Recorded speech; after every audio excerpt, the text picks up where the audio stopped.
Voice daily के अपने इस प्लेटफॉर्म से हम अपने व्यूअर्स को खाने पीने की मुख्तलिफ चीजों का मेकिंग प्रोसेस दिखा चुके हैं कि उन्हें आखिर तैयार कैसे किया जाता है। आज उसी सीरीज की अगली वीडियो आपके सामने रखेंगे जिसमें आपको दिखाएंगे कि मखाना कैसे बनता है। लेकिन इस सारे प्रोसेस को देखने में देर सिर्फ इतनी सी है कि आपने नीचे मौजूद लाइक का बटन प्रेस करना है और नए आने वाले दोस्तों ने रेड बटन पर क्लिक करके हमारे सब्सक्राइबर्स बनना है ताकि ऐसी इंफॉर्मेटिव और इंटरेस्टिंग वीडियोस उन तक डेली पहुंचती रहें। दोस्तों, सबसे पहले आपको ये जानकर हैरत होगी कि मखाने की फसल किसी पहाड़ी या मैदानी इलाके में काश्त नहीं की जाती, बल्कि सिंघाड़े की तरह इसकी खेती भी बिल्कुल पानी ही में की जाती है। और काश्त करने से पहले बाकायदा इस पानी को तैयार करना पड़ता है। इसकी शुरुआत होती है अक्टूबर नवंबर के महीनों से, जब खड़े पानी पर उगी हुई जड़ी बूटियां वगैरह उखाड़ कर फेंकी जाती हैं। उसके बाद दिसंबर और जनवरी के महीनों के दौरान तालाब के अंदर मखाने के बीज फेंके जाते हैं।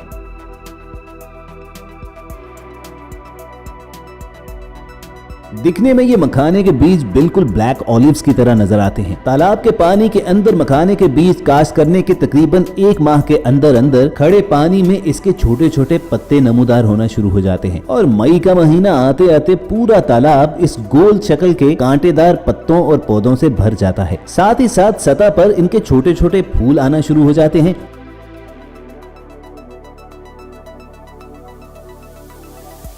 और नीचे पानी के अंदर इनकी जड़ें फैलती जाती हैं। खिलने की शुरुआत में पर्पल रंग का ये फूल इंतहाई खूबसूरत दिखता है।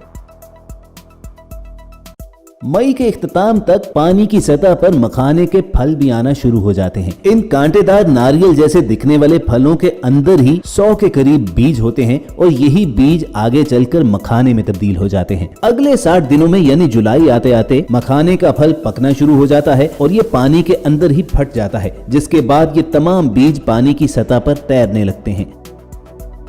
चंद दिन पानी में रहने के बाद जब इस मखाने के बीज का गुलाबी रंग का कवर सफेद रंग में तब्दील हो जाता है तो फिर ये बीज पानी की तह में जा बैठता है। उसके बाद काश्तकार इंतजार करते हैं तालाब की सतह पर फैले हुए गोल गोल पत्तों के गलने का, जो अगस्त के महीने में जाकर बिल्कुल रंगत तब्दील कर देते हैं और फिर इन गले सड़े पत्तों को तालाब से निकालने का अमल शुरू होता है।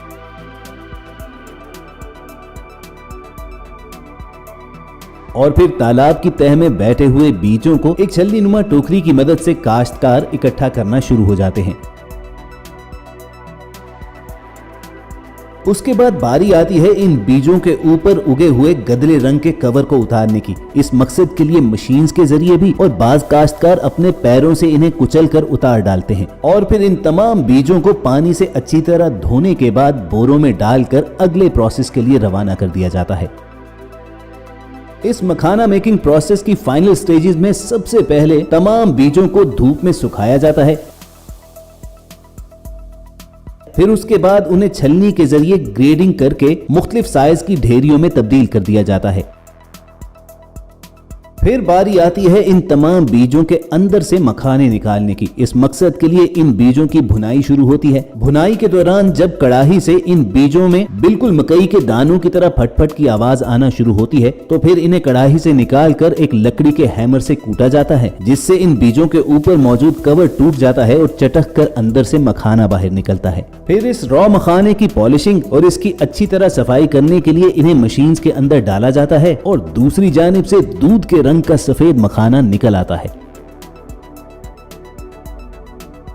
उसके बाद मखाने के इस ढेर को वर्कर्स मुख्तलिफ साइज की पैकिंग्स के अंदर बंद करके सप्लाई के लिए रेडी कर देते हैं। तो इस तरह दोस्तों, जिन मखानों को हम चंद पैसों में बाजार से खरीद कर आसानी से इस्तेमाल में लाते हैं, उनकी तैयारी में कई महीने लगते हैं। बीज की बवाई से लेकर मखाने की मुकम्मल तैयारी तक ये लगभग 200 दिनों का प्रोसेस है और इस सारे प्रोसेस को हमने सिर्फ आपके लिए चंद मिनट के अंदर अंदर समअप कर दिया है। अब ऐसी मेहनत पर टीम वॉइस डेली के लिए एक लाइक करना तो बनता है दोस्तों, लेकिन ये मत समझिए कि ये इंफॉर्मेटिव सेशन अब खत्म होने लगा है, क्योंकि अब हम आपको बताने जा रहे हैं कि हींग कैसे तैयार की जाती है। हमारे देसी खानों में रंग और खुशबू को बहुत इंपॉर्टेंस दी जाती है और इसके लिए हींग बड़ा अहम जुज्व है, लेकिन बहुत कम लोग जानते हैं कि ये हींग आखिर बनती कैसे है। कुछ लोग शायद समझते हो कि नमक की तरह हींग भी पहाड़ों ही से निकाली जाती है, तो आपको बता दें कि हींग की भी फसल ही काश्त की जाती है और दूर से देखने से यूं लगता है कि जैसे ये बिल्कुल सरसों की फसल उगी हुई है, लेकिन ये पौधा असल में गाजर और मूली की फैमिली से ताल्लुक रखता है। और सबसे अहम बात, हींग की फसल उन इलाकों में काश्त की जाती है जहाँ पर टेम्परेचर कदरे लो रहता है, यानी तेज गर्म इलाकों में इसकी फसल कामयाब नहीं होती। और जहाँ दूसरी फसलें 5 से 6 महीनों में पककर तैयार हो जाती हैं,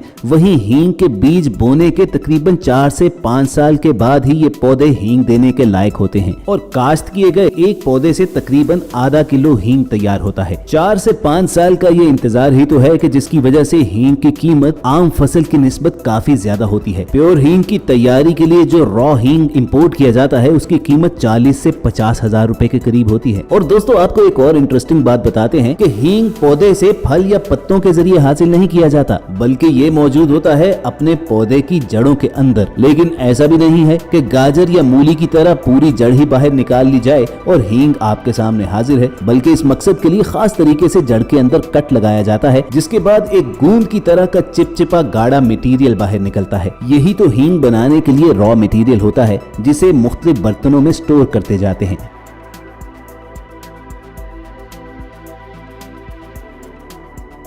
लेकिन कंटेनर्स में इकट्ठा किया गया ये हींग का रॉ मटेरियल अभी खाने के लायक नहीं होता। इसके लिए इसकी प्रोसेसिंग की जाती है। हींग के इस गाढ़े चिपचिपे मटेरियल को खाने के काबिल बनाने के लिए इसके अंदर स्टार्च या चावल का आटा मिलाते हैं।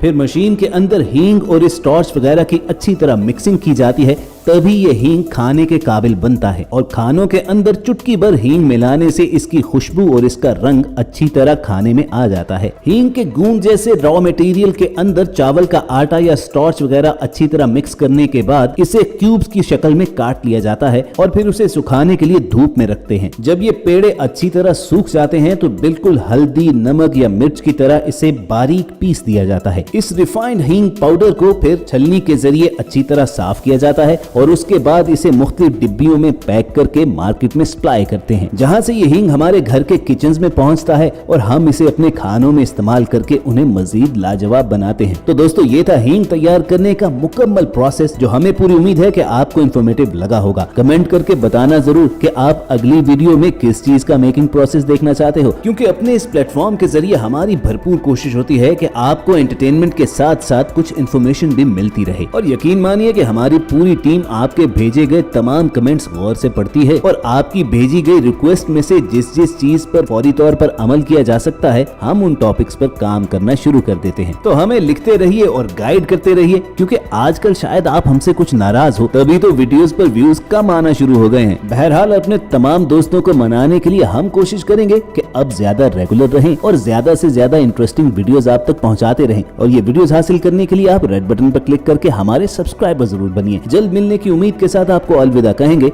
देखते और सुनते रहिए वॉइस डेली।